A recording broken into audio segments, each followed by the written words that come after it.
Tosja e SPAK për grupin Agasi Beqiri nxori në pa një skem të konsoliduar ndikimi mbi akshin dhe mbi tenderet e shërbimeve digjitale dhe sigurisë kibernetike me vlera që arrin miliona euro. Hetimi tregoi një rrjet kompanish, pasurish dhe interesash që për vite kanë funksionuar si një sistem i mbyllur për përfitime publike, por dokumentet që dalin tani në dritë tregojnë se kjo nuk ishte vetmja linjë aktiviteti.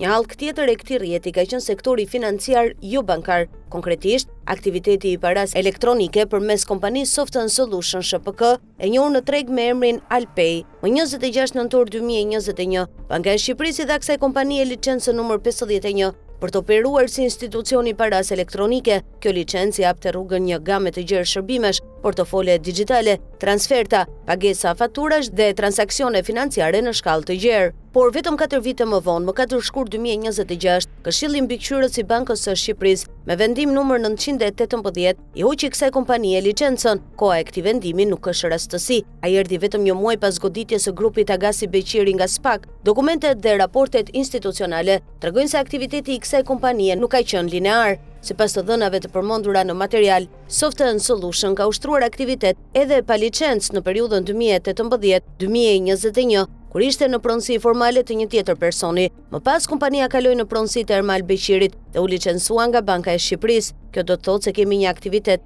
që ka nisur jashtë rregullit e më pas është futur brenda sistemit të licencuar, por problemi nuk mbaron këtu. Raportet e institucioneve të specializuara të hetimit financiar dhe të sigurisë, sipas materialit, kanë ngritur shqetësime serioze mbi funksionimin e këtij subjekti në tregun e paras elektronike. Në këto raporte flitet për risk të lartë në gjurmëshmërinë e transaksioneve, për mundësi të lëvizjes së fondeve jashtë kontrollit dhe për përdorim të platformës në aktivitete të dyshimta financiare. Nëse këto të dhëna aprovohen plotësisht, atëherë kemi të bëjmë me një problem shumë të madh se një kompani e vetme. Kemi të bëjmë me një sistem financiar paralel, ku përmes paras elektronike mund të kalojnë shuma të mëdha pa kontroll të plot institucional. Dhe këtu lind pyetja më e rëndë: SPAK ka hetuar grupin Agasi Beqiri për tenderet në akshi, por apo hetohet edhe kjo linjë e dytë, ajo e financave digjitale dhe e paras elektronike, sepse nëse një grup operon në dy fronte, një në tenderet publik dhe një në qarkullimin financiar, atëherë hetimi që ndalet vetëm tek tenderet është gjysmëhetim. Heqja e licencës nga Banka e Shqipërisë është një sinjal i fortë institucional,